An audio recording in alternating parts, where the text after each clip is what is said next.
For me personally, like even to have my dad come to the gym just to see you, we would sit in the living room.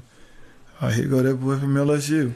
I don't know how you did it, but you got with the absolute right coach that said, "Hey, look, we're gonna let you be you," because what you were doing, there was nobody in the country, no other coach in the country at a blue blood school that would allow you to do that. And you're right.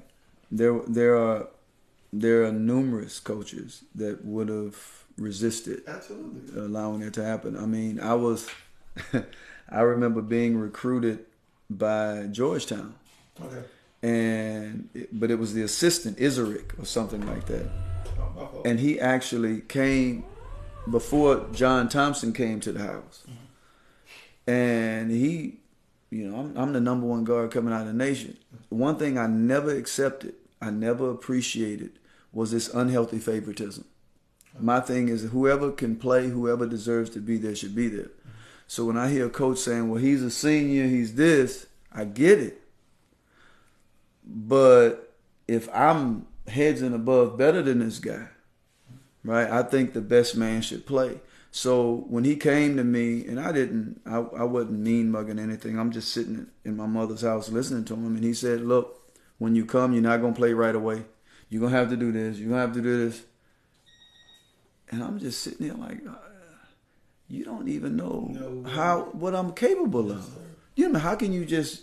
But when John came in, and I didn't tell John Thompson, Coach Thompson, what his assistant said, but his assistant sabotaged it.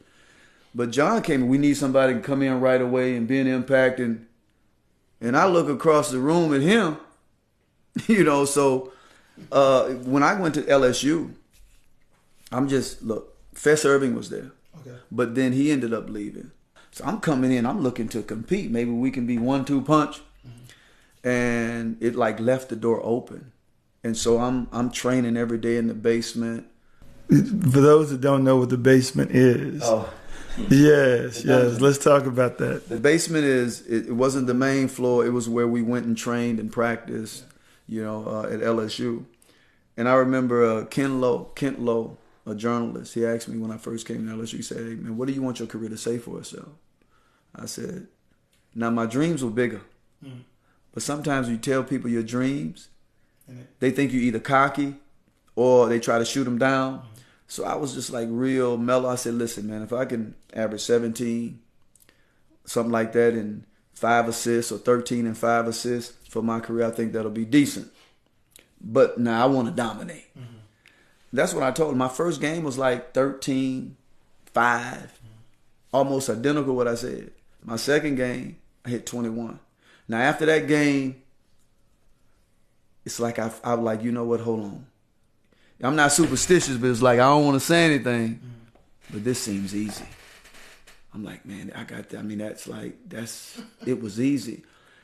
And after that game, that's when Dale, on my way into the locker room, he said, listen, he stopped me. He said, we need you to score more. I said, Coach, I'll try. My third game against Louisiana Tech, I had 48. And my fourth game, I think, was 36. My fifth game was against Florida. That was the 51 or whatever, 53 or whatever it was. But what I noticed was that all those moves, that's why I talk about consistency a lot and playing practice like you're going to play, imagining scenarios. Dude came in the gym and he was just sitting watching Kobe. And most of us do this when you get to that next level. You're in here by yourself, but you're imagining invisible people you're playing against. Their hands in certain places, hit. I mean, literally, you actually, you feel them. They're not even on the court. This is an invisible person. But it feels like you're tensing up. You're putting a body on him. They say Kobe was doing that, playing against that person, the same 2-3 moves for an hour or 2 hours. Same move. So if you can take 3 moves a day, work on it. Whatever you do to right, you do it to the left. The next day, you review that for 10 to 15 minutes. You add another 3. You review that the next day. 3 times 7 is what? How many? 21. At the end of the week, you've done that so many times, you don't have to think of your footwork Papa, you come, ho! Same leg. You've done it. This is what we're going to do. This is what we want to, one of the things we want to convey. If you go back and look at junior high and high school moves, going between the legs, hop, people flying over.